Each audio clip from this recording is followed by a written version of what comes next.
So if you didn't watch part 1 or 2, I'm hitchhiking across all of Russia. First I went south into Dagestan, then up through Chechnya, Ingushetia, and North Ossetia.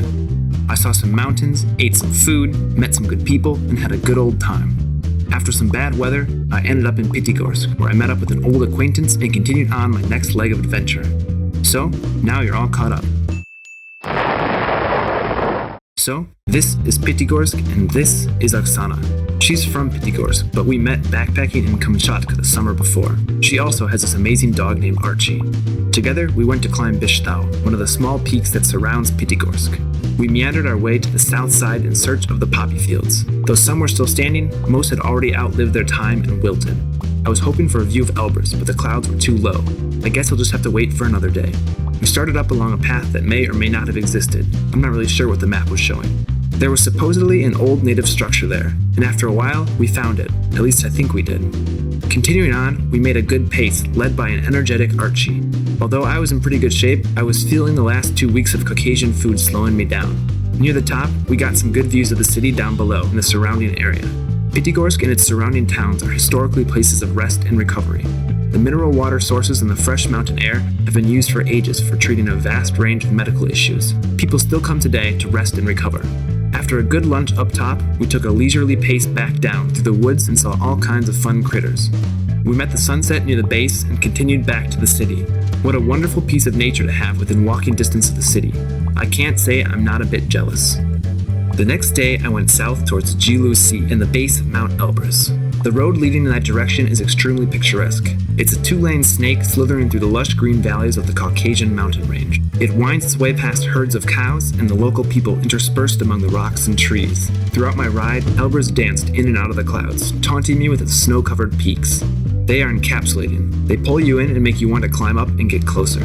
One day, I want to climb it with my brothers. As the road came to an end, I was met with flower patches and waterfalls. The red water of the mineral sources bubbled away down below as I worked my way up the riverbed towards some bigger waterfalls. What power it had! Seeing such things, I always just want to climb up. And so I did. I made a run to the top, which happened to be this cool land bridge overlooking the river below. I also continued up towards the Elbrus base camp so I could see what it was all about. On the way back, I stopped at a local's house and he fed me a chiburyak, which may or may not have nearly killed me later on. He showed me his pet owls, which had fallen from the nest and broken their wings, and he had raised them back up to full health again. This area has so much to explore. I wish I could have stayed longer, but I needed to head east if I was going to make it all the way across Russia by the end of the summer. I'll be back again soon, hopefully with my brothers next time. Getting back to town, I got to explore Kislevo between spurts of downpour and sun. It's a resort-like town just like Pitigorsk, and most people come here on vacation. The park in the center is massive, quite a neat place to walk around. As beautiful as the city was, it still had the staleness of a resort town. The next day, I woke up early. It was finally time to see the mountains of North Ossetia. I hit the road early, but my stomach wasn't feeling great. I'm sure it was the chiburyak I had the day before. I hit the highways, and ironically enough, an off-duty ambulance ended up giving me a ride south. Since there was a driver and a paramedic, I was in the back where the patient would be sitting, facing sideways. That, along with my stomach issues, made me feel quite nauseous. I asked the driver if we could pull over for a second so I could get it all out, and he said, "Da, конечно, bratan." After a minute or two of fireworks, the paramedic was like, "Hey, you are sick. You have appendicitis, and this is an emergency. I'm sure of it."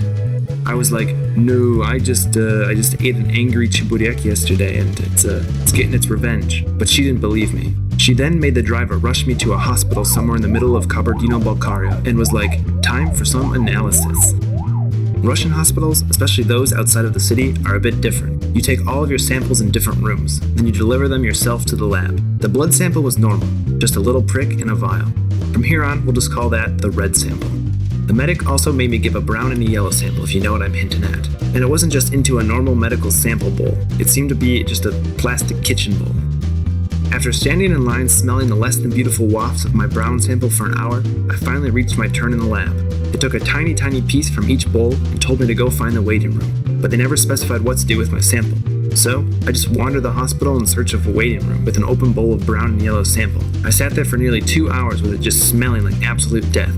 Finally, they brought me into another room and told me, "You're not gonna die because you don't have appendicitis." And I was like, yeah. They then said, "You can check into the hospital for 3 or 4 days to make sure," and I said, "No thanks, I think I'd rather live." I was still death gripping my smelly samples as I filled out the paperwork to finally leave. Then they just told me to leave the bowls on the table, so I did, and off I went. After that long adventurous day of visiting the doctors just for funsies, my stomach pain was getting worse and I was starting to feel feverish. But I needed to keep moving east to stay on schedule. For those reasons, I decided to cheat, and I popped on an overnight train towards Volgograd. I decided that if I was feeling better in the morning, I would just get off and hitch the rest of the way. Oh boy was I naive.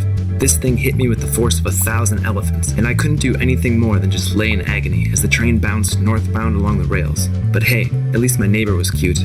As the train rolled into Volgograd late in the afternoon, I was starting to feel a bit better, and I was happy to get moving on my own legs again. Volgograd, better known as Stalingrad, was made famous during World War II in the Battle of Stalingrad. A long, cold slog of a battle turned the tide of the war as the sheer will of the Russian people and the cold Russian winter slowly destroyed the Germans' will to fight. The city is covered in old monuments and buildings, all to the time of the war, and the Museum of the Battle of Stalingrad is worth every bit. My exhilaration of finally seeing Volgograd and all of the history folded tightly among the bricks of each building temporarily concealed my stomach pain and egged on my impetuous appetite. After wolfing down a street hachipuri, I immediately realized my mistakes. The bubbling started immediately, followed by the pain. As I waddled around Volgograd like a penguin, determined to get every second of my time here, I made my way to the Motherland Call statue just as the sun was setting. This thing was jaw-dropping. Perched upon the top of a hill at the end of a long alley of delicate memorials to those lost in the war, it stands sullen but proud above the city. It's a stark reminder of the blood shed by war, not just by the soldiers but by the people themselves. After getting my fill of awe, I was ready to explode both physically and emotionally. I waddled back to my things in a bloated shame, swearing off every future Cheburiak I will ever lay eyes on. But the adventure had to go on. After a long, bouncy journey, I made it to the capital of the Urals, Yekaterinburg. I met up with Artyom again, if you remember him from the Chechen roadside. He and his girlfriend planned a whole adventure for me, as well as giving me an entire apartment to live in for the next few days. The kindness of people I had only just met never fails to astound me. It was raining real hard, but neither the rain nor my delinquent stomach could dampen the excitement of a new place to explore. We saw the famous Yeltsin Center, as well as the church that was built over the place where the Romanovs were murdered. It's quite a stale atmosphere, even for a church, but still an interesting and historical place. Catching a break in the rain, we got to walk around the city center and see all the classic spots of Yekaterinburg. It's a nice place, though I wish I could have seen it without the rain. So I guess that's the end of part 3. Tune in for part 4 as we continue through the Urals and further out east. Who knows, maybe I'll end up on Mars, or walk to Kazakhstan, or maybe even put up some window tint for a babushka or something. If you liked what you saw, please consider subscribing. A like wouldn't be too bad either. I make these videos for fun, so I hope you had some fun watching it as well.